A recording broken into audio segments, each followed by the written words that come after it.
नमस्कार मित्रांनो, तू ही रे माझा मितवा मालिकेच्या आजच्या भागामध्ये आता मामीला रंगेहात अर्णवने पकडलेला आहे. अर्णव म्हणतोय की मामी तू इथे काय करतेस.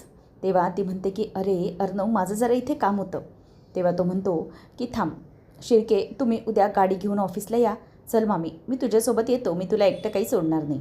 मामी म्हणते की नको, अरे अर्णव मी जाईन ना, म्हणजे कशाला प्रॉब्लेम उगाच तुला. तेव्हा तो म्हणतो की मामी एवढ्या रात्री मी तुला एकटीला सोडून जाऊ शकत नाही. मग ती म्हणते की अरे त्यात काय इतकं. अर्णव म्हणतो की नाही शिर्के, जा तुम्ही जा, गाडी घेऊन जा, हरकत नाही, मी मामीसोबत येईन. तेव्हा ती म्हणते की अरे मला जरा काही महत्त्वाचे कॉल्स पण करायचे आहेत. तेव्हा तो म्हणायला लागतो की नको, तुझे जे काही कॉल्स आहेत ना ते तू घे ना करून, मी थांबतो तोपर्यंत. तर हे सगळं होत असताना आता तिथे उदयकांत घाबरतो आणि उदयकांत हा पुढच्या सीटवर असतो, तो पटकन जाऊन मागच्या सीटवर लपतो. अर्णवने बघू नये अशा प्रकारे. आणि शिर्के देखील आता गाडी घेऊन निघालेले आहेत. अर्णव म्हणतो की शिर्के तुम्ही व्यवस्थित निघा आणि मेसेज करा. आणि त्यावर शिर्के निघतात. अर्णव हा वल्लरीच्या गाडीमध्ये जाऊन बसतो. आणि तो गाडीमध्ये जाऊन बसल्यानंतर वल्लरी म्हणते की अरे अर्णव जरा, आणि ती खानाखुना करत असते. तो म्हणतो की मामी अगं काय झालं, तुझ्या हाताला काय झालं.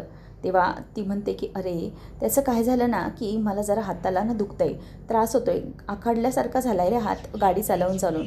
तेव्हा मग ती हात असा वर खाली करत असते आणि मुद्दामच त्याला खाली लपा असं हाताने खुणावत असते. मागे उदयकांत असतो म्हणून तिला खूप भीती वाटत असते. तर ती आता पूर्ण भामागूम झालेली असते. विचार करते की जर या अर्णवला हा उदयकांत दिसला तर माझी इथल्या इथे वाट लागेल, काय करू काय मी काही समजत नाही. ती पूर्णपणे घाबरलेली असते. तेव्हा मग आता हे सगळं होत असताना ती घाबरते आणि तिला घामाघूम व्हायला होतं. अर्णव हा गाडी स्टार्ट करायला जाणारच असतो. तेवढ्यात तो विचारतो की मामी काय झालं, तुला इतका घाम का फुटला आहे. तेव्हा ती म्हणते की नाही रे, म्हणजे जरा ना अशी शुगर डाऊन झाल्यासारखी झाली. तेव्हा मग तो एसीचे पंखे जे असतात, म्हणजेच गाडीमधली एसी तिच्याकडे फ्लो करतो आणि दोघंही निघतात. मग आता बाबा म्हणत असतात की म्हणजे मला कळलं कसं नाही, चिंटू नेमका गेलाय कुठे काहीच कळत नाही आहे. तेव्हा मग आता आकाश सांगतो की उदयकांत काकांचा पत्ता सापडलाय ना, त्यासाठी दादा गेला आहे आणि आता तो शोधतोय असं सांगितलंय. त्यावर काकांना वाटतं की नेमकं काय असेल हा प्रॉब्लेम. त्यावर आकाश विचारतो की मला सांगा की नेमका त्या उदयकांतचा तुमच्याशी काय प्रॉब्लेम होता. तेव्हा काका सांगतात, म्हणजेच रमाकांत सांगतो की मला काहीच कळत नाही आहे, काहीच प्रॉब्लेम नव्हता. खरं तर त्याला स्वतःला काही करायचं नव्हतं. मी माझा बिझनेस मोठा करत होतो, त्याला स्वतःला काहीही मेहनत घ्यायची नव्हती आणि त्यामुळे तो असाच फिरत असायचा. त्याला मी कित्येक वेळा तरी समजवायचो, परंतु तो अगदी समजण्याच्या पलीकडे गेला होता. मग काय, माझ्याबद्दलची ती ईर्ष्या, घृणा निर्माण झाली त्याच्या मनामध्ये आणि त्यामुळे त्याचं हे सगळं सुरू आहे. तो हे जे सगळं काही वागतोय ना, या सगळ्या गोष्टी त्याचाच एक भाग आहेत आणि माझ्यावरच्या या रागापोटी त्याने हा निर्णय घेतला आणि इतक्या सगळ्या गोष्टी त्याने करायला सुरुवात केली. माझ्यावरचा राग हाच एकमेव कारण असेल यामागचा. त्यानंतर मग तो म्हणतो की पण एवढं रात्र झालं अजून वल्लरी कशी आली नाही आहे. तेव्हा तो म्हणतो की इथेच LS रोडवरती होती, पण ती औषध घेऊन येत होती मी सांगितलेलं, इतका वेळ कसा काय लागला इथेच जर LS रोडला असेल तर. तेव्हा बाबा म्हणतात की हो, मला एक सांगायचं होतं, मगाशी मी 2 तासापूर्वी वल्लरीला जाताना पाहिलं. तेव्हा आकाश म्हणतो की व्हॉट, 2 तासापूर्वी तुम्ही मॉमला जाताना पाहिलं, कसं काही शक्य आहे. तेव्हा तो म्हणतो की तसं नाही, अरे तिला जाताना पाहिलं म्हणजे मगाशी 2 तासापूर्वीच गेली ती, मी तिला जाताना पाहिलं होतं. आकाश म्हणतो पॉसिबल नाही, तुम्ही दुसरं कोणाला तरी बघितलं असेल. नमू म्हणते की हो, त्याचं काय झालं असेल काका की तुम्ही ना अनिताताईंना जाताना पाहिलं असेल. ॲक्च्युली अनिताताई पण 2 तासापूर्वीच इथून निघून चाललेल्या होत्या, म्हणजे तुम्ही त्यांनाच पाहिलं असणार आहे. त्यावर लगेचच बाबा म्हणतात की नको, अनिताताई वगैरे नसतील, खरं तर वल्लरीसारखीच साडी पाहिली मी आणि गाडीत बसून गेली म्हटल्यावरती मग वल्लरीच गेली असणार ना ती. तेव्हा उगीचच बाबा असं बोलून दाखवतात की बरं ठीक आहे राहू दे, वल्लरीसारखी साडी असेल हरकत नाही, म्हणजे मला तरी तसंच वाटलं की वल्लरी होती म्हणून. तर ईश्वरीच्या डोक्यात इथे विचार यायला लागतात की 2 तासापूर्वी ही वल्लरी मामी गेली, नक्की कुठे गेली असेल ती, एवढा वेळ झालाय काय. आणि आकाश भाऊजी तर सांगतायत की आता इथेच LS रोडवर होत्या, मग नेमकी मामी एवढ्या वेळात गेली तरी कुठे असेल, नेमकं तिचं महत्त्वाचं असं काय काम असेल. ईश्वरीच्या डोक्यात आता वेगवेगळे जरासे विचार यायला सुरुवात होतात. अर्णव सर पण अजून आले नाहीत म्हणून ती घाबरलेली आहे. नंतर अर्णव येतोय आणि अर्णव आल्यानंतर तो गाडीतून उतरतो आणि मामी चल असं म्हणून तो तिला बोलवतो.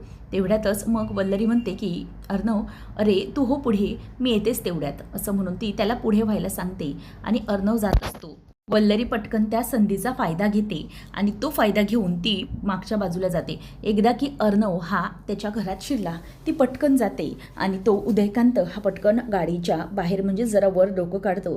त्याचा जीवात जीव येतो. नंतर वल्लरी येते, दरवाजा उघडते आणि म्हणते की या पटकन बाहेर पडा. तेव्हा मग तो पटकन बाहेर पडतो आणि तो तिला सांगतो की चल लवकर. तेव्हा मग ती म्हणते की निघा इथून बाहेर निघा, नाहीतर कोणी बघितलं ना तर प्रॉब्लेम होऊन बसेल. तेव्हा मग तो वाकत अगदी तिथून बाहेर पळून जातो आणि तो पळून जात असताना नेमके समोरून उदयकांतचा भाऊ म्हणजेच रमाकांत आलेले आहेत आणि ते समोरून बघता येतं. त्यांनी बघितल्यावर आता ते विचार करतात की एवढ्या रात्री इथून आमच्या घरातून कोण बरं बाहेर पडतंय. वल्लरी पण समोरून चालत येते. समोरून येत असताना ती आता रमाकांतला समोर बघते आणि घाबरते की बापरे तुम्ही. तेव्हा तो म्हणतो की अगं वल्लरी तू एवढ्या रात्री बाहेर. मग ती म्हणते की हो माझं जरा काही महत्त्वाचं काम होतं त्यासाठी. मग ते म्हणतात की बरं ते सगळं ठीक आहे तुझं राहू दे, परंतु तू एवढ्या रात्री इथे काय करतेस. म्हणजे एवढ्या रात्री आपल्या बंगल्यातून कोणीतरी बाहेर पडताना दिसलं मला, आता कोणी होतं का. तेव्हा ती म्हणते की नाही आता एवढ्या रात्री कोण बंगल्यातून बाहेर पडणार आहे. मग तो म्हणतो की बरं ठीक आहे जाऊ दे, रात्र खूप झाली आहे, एवढ्या रात्री तू इथे अंधारात एकटी थांबू नकोस, आतमध्ये जा. तेव्हा मग वल्लरी म्हणते की हो जातेच. तेव्हा मग लगेचच ती म्हणत असते की हो मी जाते, अर्णव गेला आहे ना आता आतमध्ये. तेव्हा मग लगेचच पुढे ती म्हणते की तुमचा काहीतरी गैरसमज झाला असेल, आता अर्णव गेला आतमध्ये, दुसरं कोणीही गेलेलं नाही. मग अर्णव आत जाताना तुम्हाला बाहेर कसं कोणी दिसलं असं पटकन ती त्याला बोलून दाखवते. त्यामुळे मग बाबांना जरा तिच्यावरती तर डाऊट आलेला आहे आणि ती आतमध्ये जात असताना बाबा तिला म्हणतात की बरं नीट जा, मध्ये ना कोणीतरी बांबू टाकून ठेवले आहेत, त्यामुळे जरा व्यवस्थित बघून जा, नाहीतर पाय घसरेल. खरं तर वल्लरीनेच ते सगळं केलेलं आहे, परंतु मुद्दामच आता तो तिला बोलतोय, पण तिला हे काही कळत नाही आहे. त्यानंतर आपल्याला पाहायला मिळतं की इकडे वल्लरी आतमध्ये येते आणि आल्यानंतर ती जरा अशी घाम आल्यासारखी झालेली आहे, पूर्ण थकलेली असते आणि म्हणते की बापरे फायनली बरं झालं की हा उदयकांत निसटून गेला. जर या अर्णवने वगैरे मला बघितलं असतं ना त्याच्यासोबत तर प्रॉब्लेमच झाला असता. वल्लरी येते आणि पाणी प्यायला लागते. म्हणते की नाही या उदयकांतचं काहीतरी केलं पाहिजे. जर काही प्रॉब्लेम झाला ना तर तो माझ्यावरती येईल, त्यामुळे मला काहीतरी आता केलं पाहिजे असं म्हणून ती पूर्णपणे घाबरलेली असते आणि उदयकांतचा काही करून तिला पत्ता आता कट करायचा आहे. ती विचार करते की काही करून मला त्याला इथून हटवला पाहिजे. मनात खूप सारी भीती असते, पण करू काय. जर मला कोणाची सपोर्ट पण नाही आहे, जर कोणाची जरी साथ मिळाली असती तर मात्र मी काहीतरी करू शकले असते, पण आता काय करू हे तिला समजतच नसतं. त्यामुळे तिच्या मनात विचार येतो की आता सध्याला याच्या डोक्यामध्ये एकच विचार म्हणजे अर्णवला सध्या जे काही करायचं आहे ते तो करू शकतो, पण एक गोष्ट मला करता येऊ शकते, ते म्हणजे त्या सौदामिनी देशमुखशी मला हातमिळवणी करता येऊ शकते. जर मी तिच्याशी हातमिळवणी केली तर नक्कीच काहीतरी होऊ शकतं असा विचार आता तिच्या डोक्यामध्ये यायला लागतो. तिचं फायनल होतं की सौदामिनी देशमुखबरोबर डील करायची, म्हणजे सगळ्या काही गोष्टी व्यवस्थित होतील. तर इकडे अर्णव येऊन थकतो, तिथेच अंग टाकल्यासारखं करतो. ईश्वरी म्हणते की अर्णव सर काय झालं, तुम्हाला काय होते. तेव्हा तो म्हणतो की miss Indore I am tired. तेव्हा ईश्वरी म्हणते की हो सर मला माहिती आहे तुम्ही खूप थकले असाल. अर्णवला ती विचारते की बरं मला सांगा सर त्या उदयकांतचा काही पत्ता वगैरे मिळाला का. तेव्हा तो म्हणतो की नो मिस इंदौर त्याचा काहीच पत्ता नाही मिळाला आहे. मग ती म्हणते की तो निसटून गेला आहे का. अर्णव म्हणतो की हो आत्ताही यावेळेला तो निसटून गेला आहे. ईश्वरी म्हणते की मला माहिती आहे माझा नवरा खूप मेहनत करतो हे सगळं शोधण्यासाठी, पण नेमका तो निसटून गेला. ईश्वरी म्हणते की मग तो आता कसं सापडेल, पोलीस पकडतील ना त्याला. तेव्हा मग तो म्हणतो की नो मिस इंदौर कसा सापडेल तो, आता आम्ही त्याच्या मागावर आहोत हे त्याला समजल्यानंतर तो पुन्हा कुठेतरी गायब होऊन जाईल आणि तो अंडरग्राऊंड होईल मला माहिती आहे. ईश्वरी म्हणते की तो आता समोर येत नसला तरीही मला माझ्या नवऱ्यावरती पूर्ण भरोसा आहे की तो बरोबर त्या उदयकांतला शोधून काढणार. मला माहिती आहे तो कुठल्या बिळात जरी लपून बसला ना तरी तुम्ही त्याला बरोबर शोधून काढणार. ठीक आहे. तेव्हा आता अर्णव तिच्याकडे बघत असतो. तो म्हणतो की मिस इंदौर ठीक आहे. ईश्वरी म्हणते की सर काय होतंय. तेव्हा तो म्हणतो की थकल्यासारखं झालं आहे मला, असं अंग दुखून येते. ईश्वरी म्हणते की बरं ठीक आहे, मी तुम्हाला ना मसाज करून देते, म्हणजे जरा तुम्हाला कसं बरं वाटेल. तेव्हा अर्णव म्हणतो की बिसिंदोर आता मसाज. तेव्हा ईश्वरी म्हणते की हो, मसाज करून देते म्हणजे वाटेल तुम्हाला जरा बरं. असं म्हणून आता ईश्वरी अर्णवला खाली बसायला सांगते आणि खाली बसूनच ती आता त्याला मसाज करायला बघत असते.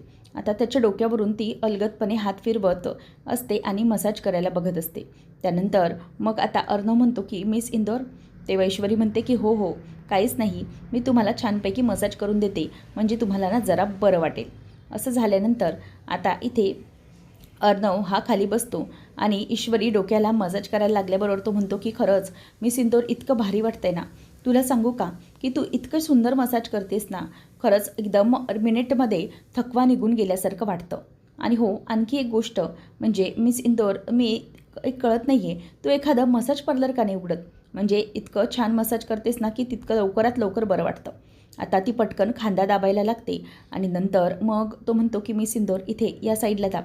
तेव्हा आता ईश्वरी म्हणते की वाटतंय का आता बरं. तेव्हा अर्णव म्हणतो की हो, आता बरं वाटतंय. नंतर मग आता ईश्वरीला तो विचारतो, miss Indore I am sorry, मी विसरून गेलो, तुझ्या डोक्याला लागलेलं कसं आहे, तुला बरं वाटतंय ना आता. तेव्हा ती म्हणते की हो, मला बरं वाटतंय, मी ठीक आहे आता. नंतर मग अर्णव म्हणतो की मिस इंदोर आता काय करतेस, कशाला उठतेस. ती म्हणते की सर आपल्याकडे ना ते मसाजर आहे, त्याने तुम्हाला मी मसाज करून देते म्हणजे तुम्हाला जरा बरं वाटेल. तेव्हा अर्णव म्हणतो की नको मिस इंदोर, ते मसाजर नको, तू तुझ्या हातानेच छान करतेस मसाज. ईश्वरी म्हणते की सर अहो तुम्हाला रिलॅक्स वाटेल त्याने, खरंच खूप चांगलं आहे मसाजर, ते थांबा जरा. तेव्हा मग अर्णव म्हणतो की बरं ठीक आहे. तेव्हा ईश्वरी त्याच्या खांद्यावरून वगैरे ते मसाजर फिरवायला लागते. त्यावेळेला मग ते मसाजर फिरवत असताना त्याला आता गुदगुले झाल्यासारखे होतात. ती म्हणते की सर काय करताय काय तुम्ही. तेव्हा अर्णव म्हणतो की मिस इंदोर अगं मला असं गुदगुल्या झाल्यासारखं वाटतंय, काय होतंय असं. तेव्हा ईश्वरी आता खांद्यावरून ते मसाजर व्यवस्थितपणे फिरवत असते आणि ते अगदी जोरजोरात त्याचं व्हायब्रेशन असल्यामुळे ते गोलगोल फिरत असतं आणि त्याच्यामुळे ते अंगाला अशा गुदगुल्या झाल्यासारखे होत असतात. त्याचबरोबर ईश्वरी आता ते करताना अर्णव हसत असतो. दुसऱ्या दिवशी सकाळी वल्लरीचा दुसरा प्लॅन पटकन रेडी झालेला असतो. जी सौदामिनीची गाडी असते त्या गाडीजवळ वल्लरी जाते आणि तिच्याच हेअरपिन काढून ती त्या गाडीचे टायर पंक्चर करून टाकते. आता टायर पंक्चर केल्याबरोबर ती पुन्हा ती पेन केसामध्ये घालते आणि म्हणते की चला वल्लरी, आता आपलं काम पुढचं सुरू झालं. डोक्यावरती उन्हाचा तडाखा असतो, परंतु तरीही तिला हे सगळं काम व्यवस्थित करायचं असतं. त्यानंतर मग आता इथे सौदामिनीचा वॉचमन हा तिला गाडीपर्यंत घेऊन येतो आणि घेऊन आल्यानंतर तिला ड्रायव्हर सांगतो की मॅम सॉरी, तुमची गाडी ही पंक्चर झाली आहे, आता आपल्याला काहीतरी करावं लागेल. तेवढ्यातच समोरून वल्लरीची गाडी येते आणि वल्लरी तिला म्हणते की बसा, तुम्हाला मी लिफ्ट देऊ शकते. तेव्हा ती म्हणते की नो थँक्स, मी कॅब करेन. तेव्हा ती म्हणते की नाही, म्हणजे तुमच्यासाठी हो महत्त्वाची इन्फॉर्मेशन आहे, तुम्ही बसा, तर तुम्ही कॅब कराल त्यापेक्षा मीच तुम्हाला सोडते, हरकत नाही, बसा, लवकरात लवकर पोचाल तुम्ही तुमच्या जागेवर. तेव्हा आता वल्लरी ही तिच्याकडे बघत राहते आणि मग लगेचच तो म्हणतो की मॅम आपल्याला कॅब पण इथून मिळायला प्रॉब्लेम होईल, त्यापेक्षा तुम्ही गाडीतून जा. तेव्हा आता वल्लरीच्या गाडीकडे लगेचच सौदामिनी बसायला जाते आणि तिच्या गाडीत बसल्यानंतर सौदामिनीकडे ती बघते आणि म्हणते की हॅलो, माझं नाव आहे वल्लरी पाटील. ती म्हणते की ओके. आणि मग त्यांची गाडी पुढे सुरू होते. ती पुढे सांगायला सुरुवात करते की मी तुम्हाला ओळखते चांगलंच, सौदामिनी देशमुख तुम्ही बरोबर ना, मी आहे वल्लरी पाटील, अर्णवची मामी. आता अर्णवची मामी म्हटल्यावरती ती चिडते आणि म्हणते की ठीक आहे, तुम्ही जरा गाडी बाजूला घ्या, मला तुमच्याशी काही बोलायचं नाही आहे. तेव्हा मग वल्लरी म्हणते की अहो असं काय करताय तुम्ही, मी तुमच्याशी महत्त्वाचंच तर बोलायला आली आहे. तेव्हा ती म्हणते की काय काय महत्त्वाचं बोलायचं असू शकतं, तुम्हाला जर त्या अर्णवची बाजू घेऊन बोलायचं असेल तर काहीही बोलू नका. त्यावर लगेचच आता लावण्याची आई म्हणजे सौदामिनी म्हणते की मला तरी तुमच्याशी बोलण्यात अजिबात इंटरेस्ट नाही आहे. तेव्हा ती म्हणते की इंटरेस्ट, अहो तुम्ही कदाचित माझ्याबद्दल ऐकलं नाही आहे, लावण्याने कधी तुम्हाला माझ्याबद्दल सांगितलं नाही आहे का. म्हणजे खरं बघायला गेलं ना तर लावण्याचं आणि अर्णवचं लग्न व्हावं असं मला कधीपासून वाटायचं, म्हणजे माझी तशी इच्छाच होती. मी तिलाही फोर्स करायचे, आम्ही दोघी प्रत्येक प्रकार करायचो त्यासाठी. दोघींनी खूप प्रयत्न केलेत, परंतु त्या अर्णवने त्या मिडल क्लास ईश्वरीसोबत लग्न केलं आणि तेव्हापासूनच माझा राग आहे डोक्यामध्ये. आणि काही झालं तरीही मला एकच हवं आहे, ते म्हणजे मला अर्णवची बर्बादी झालेली बघायची आहे. तेव्हा हे ऐकल्यानंतर सौदामिनी जरा खुश होते आणि म्हणते की वा, म्हणजे मला हे माहीतच नव्हतं की त्याच्या अर्णवच्या घरामध्येच त्याचा एक छुपा शत्रू लपलेला आहे, जो त्याच्याबद्दल सगळी इन्फॉर्मेशन ठेवतो. मग वल्लरी म्हणते की हो, तर मी सगळं काही लावण्याला सांगायचे. आम्ही दोघे एकमेकींचे चांगल्या पार्टनर्स होतो, पण तिने तुम्हाला सांगितलं नाही आहे. बरं ठीक आहे, जाऊ दे. आता आपली वेळ आहे. आपण दोघीजणी एकमेकींशी हातमिळवणी करून भरपूर काही साध्य करू शकतो. तुम्ही एक काम करू शकता. तुमचे हे जे काही प्रोजेक्ट्स आहेत ते सगळं काही मला इतकं माहीत नाही, पण एक गोष्ट नक्की की तुम्हाला घरातली मी जे सगळी काही माहिती असेल ती सगळी माहिती तुम्हाला गुप्त माहिती मी पुरवू शकते, जेणेकरून तुम्हाला या सगळ्या गोष्टींमध्ये उपयोग होऊ शकतो. आता हे ऐकल्यानंतर लावण्याची आई तर खूपच खुश होते. ती म्हणते की ओके, मग हे डील झालं समजायचं. ती म्हणते की हो, तुम्ही एक काम करा. तुम्ही ऑफिसच्या आतमध्ये त्याला जमेल तितका त्रास देण्याचा प्रयत्न करा. मी ऑफिसच्या बाहेर म्हणजेच घरामध्ये त्याला सगळ्या काही गोष्टींचा प्रॉब्लेम देण्याचा प्रयत्न करीन. म्हणजे आपण दोघीजणी जर मिळालो तरच सगळ्या गोष्टी साध्य होऊ शकतात. तेव्हा ती म्हणते की याच्या बदल्यात तुम्हाला काय पाहिजे. तेव्हा मग ती म्हणते की सध्या तुमच्याकडे 60% आहेत, बरोबर. तुम्ही एकदा की सगळी कंपनी टेकओव्हर केली की त्याचा 25% वाटा मला द्यायचा. ओके, डील करायची, मगच आपलं सगळं होईल. तेव्हा मग ती म्हणते की ओके, हे डील झालं आपल्यामध्ये. तुमचे 25% तुम्हाला कंपनी मिळाल्यानंतर आणि आता वी आर पार्टनर्स असं म्हटल्यानंतर वल्लरी आणि ती दोघीजणी ही हातमिळवणी करतात आणि दोघीजणींची आता एक डील झालेली आहे. त्यानंतर आपल्याला पाहायला मिळतं की इकडे आता अर्णवने तातडीने मीटिंग बोलावली आहे आणि मीटिंगमध्ये सगळ्या पॉईंट्स डिस्कस करतायत. म्हणजे आपल्याला जर हे लोन बॅक करायचं आहे तर आपली जी SR कंपनी आहे ती कंपनी आपण म्हणजे नो प्रॉफिट नो लॉस सिच्युएशनवर चालू आहे. ती प्रॉफिटची सिच्युएशन आपण बदलू शकतो, ती कंपनी आपण सेल करू शकतो, तेव्हाच काहीतरी होईल. मग शिर्के म्हणतात की हो सर, ॲक्च्युली ती जर सेल करायची असेल तर त्याचे सगळे टर्म्स अँड कंडिशन्स सेलिंगचे आपल्याला बघावे लागतील. ठीक आहे, मी ते सगळं बघून घेतो, मग आपण पुढे ठरवूया. मग जे काही बाकीच्यांचं मत असतं, म्हणजे यातून बाहेर कसं निघायचं या मतावरती सगळं काही सुरू असतं. अर्णव आता सगळ्या गोष्टी ठरवतो. नंतर मग अर्णवच्या सगळ्या मीटिंग्स सुरू असतात आणि तेवढ्यातच अर्णव म्हणतो की आपण हे सगळे टर्म्स वगैरे बघूया व्यवस्थित, तेव्हाच आपल्याला काहीतरी सुचेल. तेवढ्यात तिथून लावण्याची आई म्हणजेच देशमुख येते आणि म्हणते की एक मिनिट, तुम्ही हे जे काही करताय ना ते मला अजिबात पटलेलं नाही आहे. या सगळ्या गोष्टी या माझ्या टर्म्सवरती चालू नाही आहेत. हे कंपनी सेल वगैरे करणं, जी कंपनी आधीच डबघाईमध्ये आहे त्या कंपनीला तुम्ही सेल करू शकत नाही. एक गोष्ट लक्षात घ्या की आता या कंपनीमध्ये जे काही निर्णय होतील ते माझ्याही मर्जीने होतील. त्यामुळे तू सोल नाही आहेस अर्णव राजे शिर्के. तुला माझ्या माझ्या पद्धतीने हे सगळं करावं लागणार आहे. मी जोपर्यंत डिसिजन देणार नाही तोपर्यंत तुला काहीही करता येणार नाही आहे. तुला काय वाटलं की तू हे सगळं एकटेपणाने करू शकशील आणि मी हे सगळं तुला करू देईन? नो, अजिबात नाही. हे सगळं असं जमणार नाही. तेव्हा मग आता अर्णव हा तिथेच बसतो आणि म्हणतो की अजूनही सात्विक फॅशन ही कंपनी माझीच आहे, माझ्याच नावे आहे. तेव्हा ती म्हणते की चुकतोयस तू, अजून पूर्णपणे तुझ्या नावे नाही आहे ती. अर्ध माझ्याकडे आहे, त्याच्यापेक्षा जास्त माझ्याकडे. त्यामुळे तुला जे काही वाटतंय ना ते अजिबात साध्य होणार नाही. इनफॅक्ट तुझी ही काही मीटिंग बोलावलीस ना तिला काहीही महत्त्व राहत नाही, कारण की ही माझ्या अंडर ही मीटिंग होणार नाही आहे. आणि खरं बघायला गेलं तर इथून पुढे जे काही डिसिजन्स असतील ते डिसिजन्स सगळे फेटाळले जातील, कारण की मी जोपर्यंत म्हणणार नाही तोपर्यंत इथे काहीच होऊ शकत नाही. त्यामुळे ही जी काही मीटिंग आहे ही मीटिंग कॅन्सल झाली असं मी म्हणते आणि यामध्ये जे काही बोलणं झालं ते मला माहीत नाही आणि म्हणूनच आपण ही मीटिंग इथल्या इथे रद्द करतोय असं मी तुम्हाला सांगते. तेव्हा मग सगळेजण आता तिथून निघत असतात, कारण की ती 60% शेअर घेऊन आहे आणि तिच्यावरती कोणीच बोलू शकत नाही, म्हणून सगळे लोक उठून उठून निघून जात असतात. याचा मात्र तिला खूपच आनंद होत असतो. ती विचार करत असते. आता लावण्याची आई ही तिला बघत असते, म्हणजेच अर्णवला बघत म्हणते की हे बघ अर्णव, सगळे डिसिजन्स हे माझ्याच नावे होणार आहेत. फक्त तुला आता एक काम करायचं आहे. तुझी जी कंपनी आहे ना अंजली इन्फ्रा, तिचे माझ्याकडे शेअर्स आहेत, त्यामुळे तू काहीच करू शकत नाही.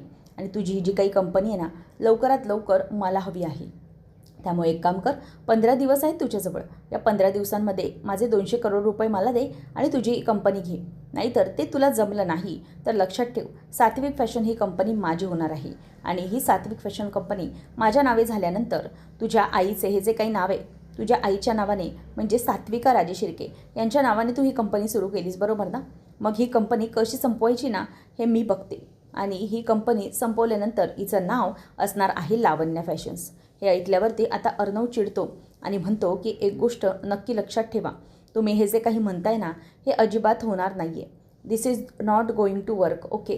त्यामुळे तुम्हाला जितकं काही करायचं आहे ना ते तुम्ही करून घ्या, पण मी माझ्या कंपनीला अजिबात काही होऊ देणार नाही. तेव्हा मग वल्लरी, लावण्याची आई सौदामिनी म्हणते की हे बघ, तुला जेवढं करायचं आहे ना तेवढं करून घे, परंतु जोपर्यंत मी जिवंत आहे तोपर्यंत या कंपनीवरती मी पूर्णपणे साम्राज्य गाजवणार म्हणजे गाजवणार. तुला जे काही करायचं ते कर. आणि तुला सतत जाणवत राहिलं पाहिजे की माझ्या मुलीला तुझा काही त्रास दिलायस तो, त्यामुळे लक्षात ठेव. तर इथे आता वल्लरी ही उदयकांतला म्हणते की बाबा, तू इथे आता पुन्हा कशाला आलायस? निघायचं ना, मला कॉल कशाला केलास? तेव्हा तो म्हणतो की अगं, मापात बोलायचं, मापात. लक्षात ठेव, मी जर काय करू शकतो तुला माहिती आहे. तेव्हा मग वल्लरी म्हणायला लागते की बाबा, तुला सांगितलं की अर्णव आणि पोलीस तुझ्या मागावरती आहे, मग तू कशाला हे सगळं करत बसलास? निघायचं ना इथून लवकर. तेव्हा ती म्हणते की निघायचं होतं आणि काल तुला वाचवला, आता परत वाचवायला कोण येणार आहे? तेव्हा तो म्हणतो की ठीक आहे, चालेल, मला वाचवायला कोणी नसेल तरी, परंतु तू एक गोष्ट विसरते की जर मी पोलिसांकडे गेलो आणि पोलिसांच्या ताब्यात गेल्यानंतर तुझं नाव घेऊन मी जर तोंड उघडलं तर मग काय होऊ शकते याचा अंदाजा आहेस ना तुला? तेव्हा मग हे ऐकल्यानंतर आता तो बोलल्यावर ती घाबरते. म्हणजे उदयकांतला माहीत असतं की तिचे बरोबर सगळी नांगी आपल्या हातामध्ये आहे, म्हणून तो मुद्दाम तिला बोलून दाखवत असतो.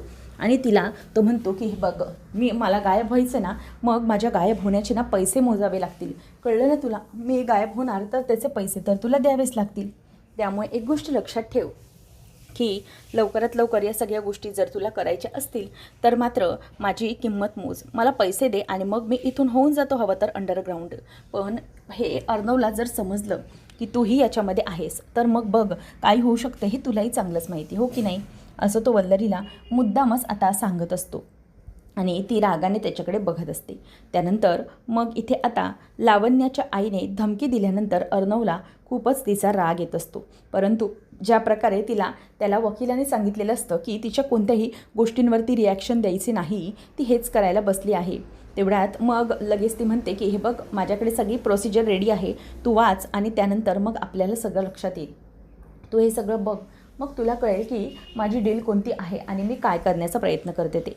आणि हे सगळं वाचल्यानंतर तू येत्या 15 दिवसांमध्ये जर हे करू शकला नाहीस तर मग सगळी कंपनी ही तुझ्या हातातून गेली म्हणूनच समज. आणि जेव्हा तुला कंपनी टिकवायची असेल तर तुला या सगळ्या बाकीच्या कंपन्यांचाही यूज करता येणार नाही, कारण की बिझनेसचे डिसिजन हे माझ्याच मदतीने होणार आहेत, असं म्हणून ती त्याला ओरडत असते. आणि लावण्याच्या आईने आता पूर्णपणे अर्णवला अडकवलेलं आहे, अडकवल्यासारखं केलं आहे, त्यामुळे त्याला आता काहीही करता येत नसतं. तेव्हा ती बोलून दाखवते की बघ, तुला जे काही करायचं आहे ते तू करू शकतोस, परंतु सगळ्या गोष्टी अगदी व्यवस्थितपणे विचाराने केल्या पाहिजेत. तुला सतत लक्षात राहिलं पाहिजे, तू कोणत्या मुलीला नाकारलंस, लावण्याला नाकारलं आहेस, त्यासाठीच तुला हे सगळं भोगावं लागणार आहे. लक्षात ठेव, मी हे काहीही पे केल्याशिवाय पूर्ण सोडणार नाही आहे. तुला जे काही करायचं आहे ते कर, पण या कंपनीमध्ये आता मीही दम लावणार आहे. पूर्णपणे माझी कंपनी केल्याशिवाय मी आता गप्प बसणार नाही आहे. सोडव, 15 दिवस आहे तुझ्याकडे, तुला जे काही करायचं आहे ते तू जोर लावून घे, असं म्हणून आता ती तिथून निघून जाते अगदी रागाने. आणि अर्णवलाही याचा खूप जास्त राग आलेला असतो आणि शिर्के अर्णवला शांत करण्याचा प्रयत्न करत असतात. आणि ते जे तिने प्रपोजल दिलेलं आहे ते शिर्केंच्या हातात अर्णव देतो. आणि त्याच्या डोक्यात विचार सुरू असतात की आता माझी कंपनी मी कशी सोडवू, आईच्या कंपनी ह्या सगळ्या गोष्टी लावण्याच्या नावावरती मी अजिबात करू शकत नाही, मला काहीतरी केलं पाहिजे. त्याच्या डोक्यात आता हजारो विचार यायला लागतात, काय करू काय नाही, सगळं काही त्याच्या मनानुसार होत नसतं. पुढच्या भागात आपण पाहणार आहोत की अर्णव ईश्वरीला म्हणत असतो की मला कळत नाही आहे की एवढे पैसे आपण एवढ्या कमी वेळात कसे उभे करणार आहोत, कंपनी पण विकता येत नाही आहे, नेमकं काय करायचं. तेवढ्यातच मागून आता एक जोरात टेम्पो येतो आणि तो एका दगडावरती जोरदार आपटतो स्पीड ब्रेकरला आणि त्याच्यामधल्या ज्या काही सगळे पॅम्पलेट्स असतात ते सगळे पॅम्पलेट्स खाली पडतात ईश्वरी आणि अर्णवच्या अंगावर. ते दोघंजणही आता असे धूळ बाजूला केल्यासारखं करतात. तेवढ्यात ईश्वरीच्या हातात पडतं ते कार्ड, भारतातील बिझनेस कंपनीसाठी मोठी संधी, विजेत्याला 1 बिलियनची इन्व्हेस्टमेंट. तेव्हा मग ईश्वरी म्हणते की सर आपल्याला मार्ग मिळाला, ही कंपनी हे सगळं आपण करू शकतो. आता मग अर्णव ते बघायला लागतो आणि म्हणतो की मिस इंदौर आपण हे सगळं करू शकतो. ईश्वरी म्हणते की बघा आपल्याला मार्ग मिळाला आहे, आपण यामधून नक्कीच काहीतरी करू शकतो. हे जर आपण पार्टिसिपेट केलं आणि जिंकलो तर आपला सगळा प्रॉब्लेम सॉल्व्ह होऊन जाणार. मग समोरच असलेली ती गाडी असते, त्यावर ईश्वरी आणि अर्णव बघतात तर गणपतीचं पोस्टर लावलेलं असतं. ईश्वरी आता ते बघून म्हणते की बघितलं अर्णव सर आपल्याला मार्ग कोणी दाखवला, गणपती बाप्पा मोरया असं दोघंजणही बोलतात. आता पुढे नेमकं कसं काय घडेल पाहणं रंजक ठरेल. अशाच अपडेट्ससाठी चॅनलला सबस्क्राईब करा. धन्यवाद.